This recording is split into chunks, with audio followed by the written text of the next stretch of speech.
Fala aí, galera, beleza? Professor Alberoni pintando aí na sua telinha para mais uma aula exclusiva de filosofia para vocês.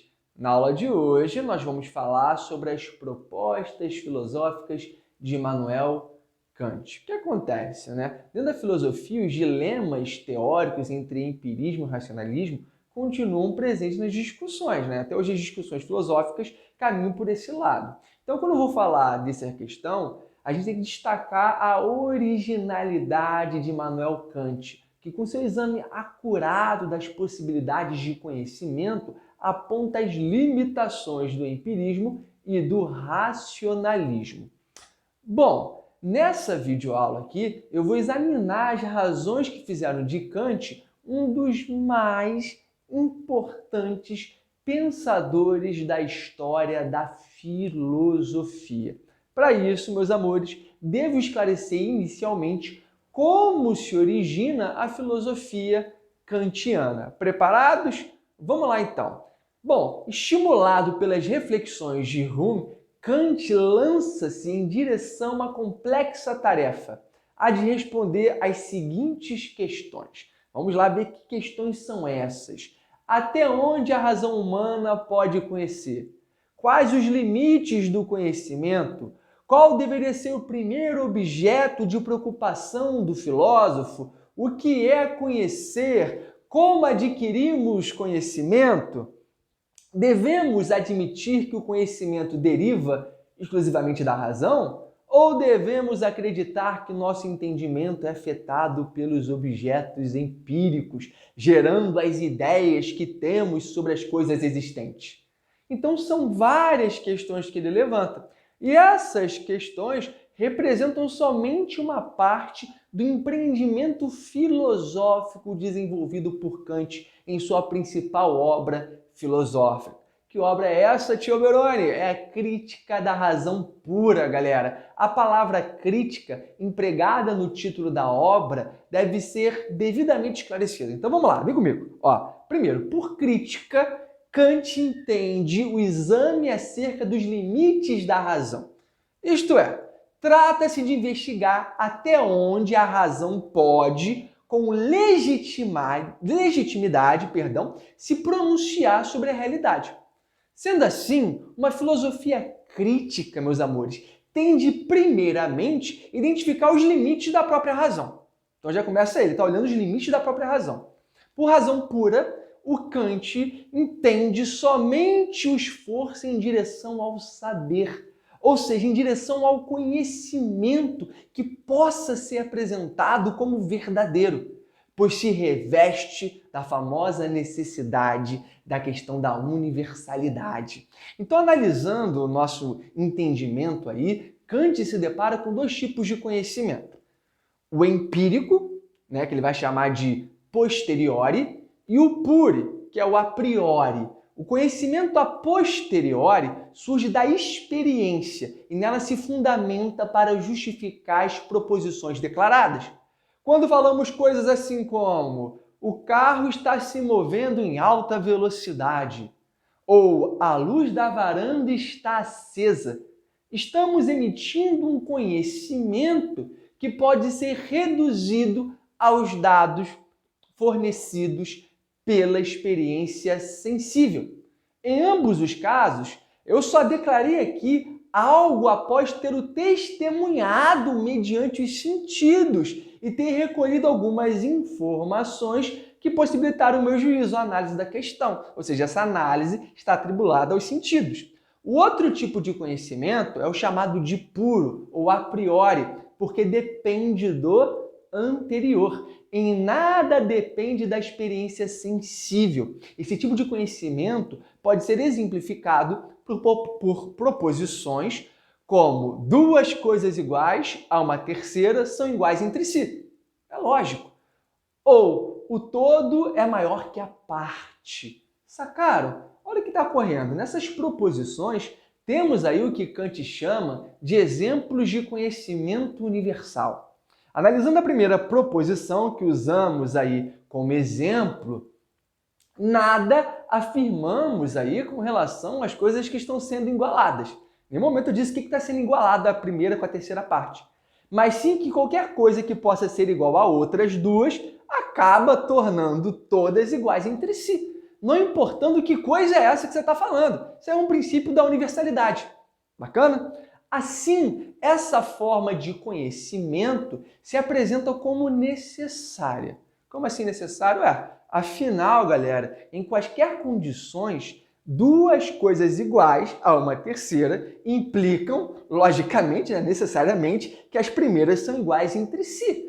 Seria impossível pensar na possibilidade de algo diferente desta afirmação.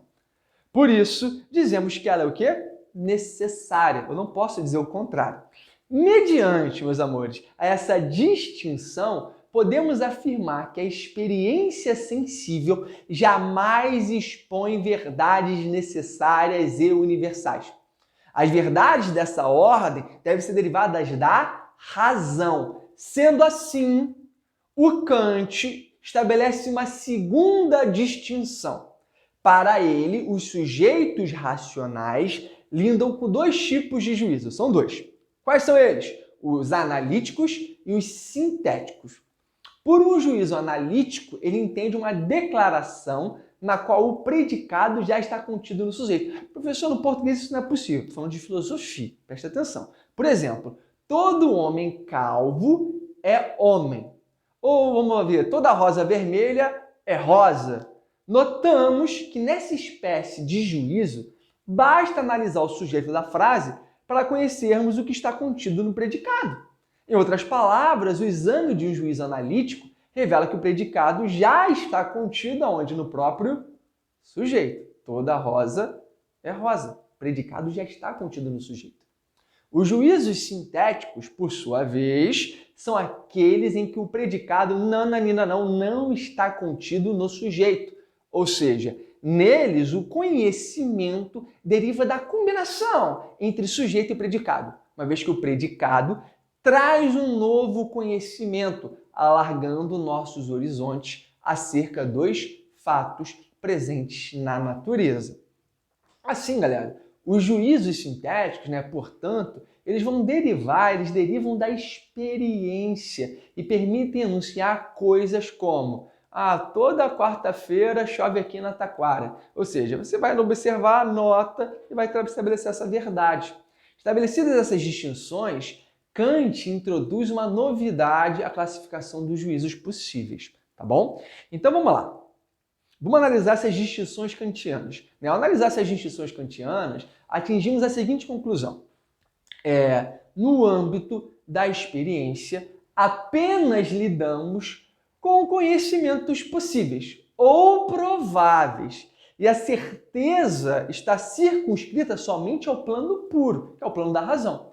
Contudo, meus amores, se a verdade é somente que pode ser revelada pelos juízos analíticos, então ela se torna algo trivial. Sendo assim, importa conjugar a universalidade e a necessidade dos juízos analíticos com o conhecimento que deriva dos próprios juízos sintéticos. Para tanto, o nosso grande filósofo Kant estabelece uma terceira forma de juízo, o chamado juízo sintético a priori. O que é isso, Ti? Está confundindo demais. Vamos lá, preste atenção. Por juízo sintético, a priori, devemos entender o que representa a possibilidade de sustentar uma teoria do conhecimento, pois esse juízo preservaria a universalidade e a necessidade presentes nos juízos analíticos. Mas por ser sintético, olha isso, não se reduziria a uma análise do sujeito e predicado, permitindo ampliar nosso conhecimento. Bacana? Então, para ficar claro, a pretensão de Kant é introduzir uma perspectiva revolucionária, diferente de tudo, na relação entre sujeito e o objeto do conhecimento. A revolução kantiana, galera, consiste em admitir que todo conhecimento ocorre somente por ocasião de uma experiência. Mas isso não implica que o entendimento ficará sob julgo dos dados sensíveis fornecidos por ela. Trata-se de mostrar o quê? que uma vez estabelecido esse contato com o dado empírico, ou seja, fruto dos sentidos da experiência, o objeto será regulado pela faculdade de conhecer. Kant esclarece, meus amores, que temos duas fontes para o conhecimento. Que fique claro, que fontes são essas? A sensibilidade, que está ligada ao mundo sensível, e ao entendimento, que está ligado à razão. A sensibilidade é descrita, então, como a faculdade de intuir que permite a apreensão, a compreensão dos objetos que se apresentam por ocasião da experiência que nós temos. A sensibilidade apreende, de uma única vez, a matéria desse conhecimento. Entendido como o quê? Como impressões que os objetos deixam no sujeito e a forma sob o qual irá dispor essa matéria ou impressões coletadas. Depois de justificar a possibilidade dos juízos sintéticos a priori, o Kant ele vai investigar se é possível conceber a metafísica, aquilo que está além da matéria, aquilo que está além do físico, que durante muito tempo representou a área mais importante do conhecimento filosófico como ciência. Então ele está analisando essa questão. E o que ele vai falar? O Kant, basicamente, ele argumenta que o nosso aparelho responsável pelo conhecimento, por natureza, ele tem limite. E o limite da razão pura é a própria experiência. Ou seja, ele está falando de experiência e razão ao mesmo tempo. Assim, a razão se pronuncia legitimamente apenas sobre os objetos que estão nos limites estabelecidos pela sua própria natureza. Como as questões metafísicas ultrapassam os limites da razão pura. Então, para Kant, não se pode pronunciar sobre esses objetos. Isso implicaria afirmar, por exemplo, que a alma ou Deus não existem? Kant, eu tenho certeza, de forma categórica, respondeu o quê? Não. Afirmar que não conhecemos não significa, galera, para Kant, negar a existência. Não devemos pensar de forma descuidada e confundir questões da gnosiologia, isto é, aquilo que podemos conhecer, com questões da ontologia, questões ontológicas, que é sobre o saber, o que existe. Se olhar o Kant analisando sua obra, a gente entende que as questões em torno da alma, da liberdade, de Deus, apesar de não conhecidas totalmente pela razão, podem sim ser pensadas.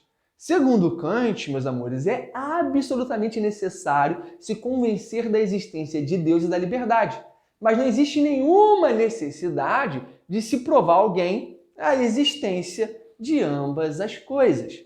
Bacana, meus amores? Então aqui apresentei para vocês o pensamento kantiano, a crítica da razão pura de Kant. É um tema, assim, bem complexo. A gente usa termos filosóficos, difícil de gnosiologia. A galera fica assim, ai meu Deus.